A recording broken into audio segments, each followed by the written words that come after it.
টানা ১০ দিন ধরে হামলা পাল্টা হামলা চলছে ইসরায়েল ও ইরানের মাঝে। এরই মধ্যে এই সংঘাতে সরাসরি যোগ দিয়েছে ইসরায়েলের ঘনিষ্ঠ মিত্র যুক্তরাষ্ট্র। ২১শে জুন রাতে ইরানের গুরুত্বপূর্ণ ৩টি পারমাণবিক স্থাপনায় বোমা হামলা চালিয়েছে মার্কিন বাহিনী। এর মধ্য দিয়ে আন্তর্জাতিক আইনের গুরুতর লঙ্ঘন করেছে যুক্তরাষ্ট্র। ফলে মার্কিন হামলার জবাবে পাল্টা হুঙ্কার দিয়েছে ইরান। সর্বশক্তি দিয়ে এবার যুক্তরাষ্ট্রের বিরুদ্ধে লড়ার অঙ্গীকার জানিয়েছে তেহরান। আরো জানাচ্ছেন এসআই রাজ।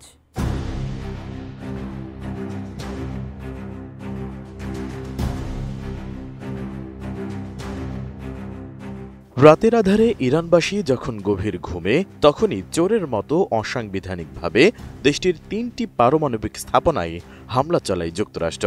মার্কিন প্রেসিডেন্ট ডোনাল্ড ট্রাম্প নিজেই তার সামাজিক যোগাযোগ মাধ্যম ট্রুথ সোশ্যালে দেওয়া এক পোস্টে ইরানে হামলা চালানোর বিষয়টি নিশ্চিত করেন। পরে ইরানও ৩টি পারমাণবিক স্থাপনায় মার্কিন হামলার বিষয়টি নিশ্চিত করে। পাশাপাশি এ হামলার জবাবে পাল্টা হুঙ্কারও দেয় দেশটি। মার্কিন হামলার পর ইরানি রাষ্ট্রীয় টিভিতে বলা হয়, এখন মধ্যপ্রাচ্য জুড়ে প্রতিটি মার্কিন নাগরিক ও সেনা ইরানের হামলার বৈধ লক্ষ্য। আর এই অবস্থার মধ্যেই নিজেদের আকাশসীমা বন্ধ করে দিয়েছে ইসরায়েল। ২২ জুন পৃথকভাবে এ তথ্য জানায় বার্তা সংস্থা আনাদোলু ও সংবাদ মাধ্যম আল জাজিরা। জীবনের সব আয়োজন এখানে একসাথে। এদিকে যুক্তরাষ্ট্রের হামলার পর প্রথমবারের মতো প্রতিক্রিয়া জানিয়েছে ইরানের পররাষ্ট্রমন্ত্রী আব্বাস আগারচি। তিনি জানান, ইরানে ৩টি পারমাণবিক স্থাপনায় হামলা চালানোর মধ্য দিয়ে ওয়াশিংটন আন্তর্জাতিক আইন লঙ্ঘন করেছে।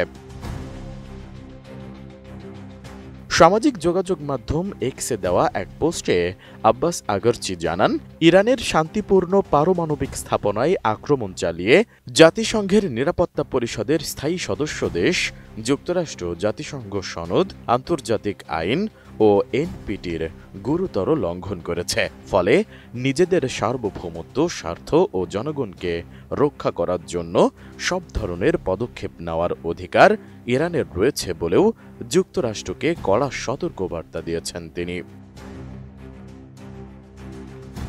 অন্যদিকে মার্কিন হামলার জবাবে ইরানের পররাষ্ট্র মন্ত্রণালয় এক বিবৃতিতে জানায়, বিশ্বকে ভুলে গেলে চলবে না যে কূটনৈতিক প্রতিক্রিয়ার মাঝপথে যুক্তরাষ্ট্রই বিশ্বাসঘাতকতা করেছে এবং ইসরায়েলের আগ্রাসী কর্মকাণ্ডকে সমর্থন দিয়ে এখন ইরানের বিরুদ্ধে বিপজ্জনক যুদ্ধ চালাচ্ছে।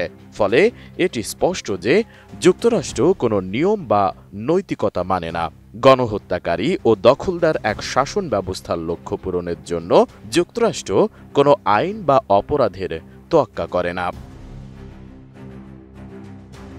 ইরানের পররাষ্ট্র মন্ত্রণালয়ের ওই বিবৃতিতে যুক্তরাষ্ট্রের বিরুদ্ধে সর্বশক্তি দিয়ে লড়াইয়ের অঙ্গীকার জানিয়ে ইরানের পররাষ্ট্র মন্ত্রণালয় জানায়, ইসলামী প্রজাতন্ত্র ইরান যুক্তরাষ্ট্রের সামরিক আগ্রাসন ও এই দুষ্কৃতিকারী শাসনের অপরাধের বিরুদ্ধে সর্বশক্তি দিয়ে প্রতিরোধের অধিকার সংরক্ষণ করে। প্রজাতন্ত্র ইরানের নিরাপত্তা ও জাতীয় স্বার্থ রক্ষায় বদ্ধপরিকর।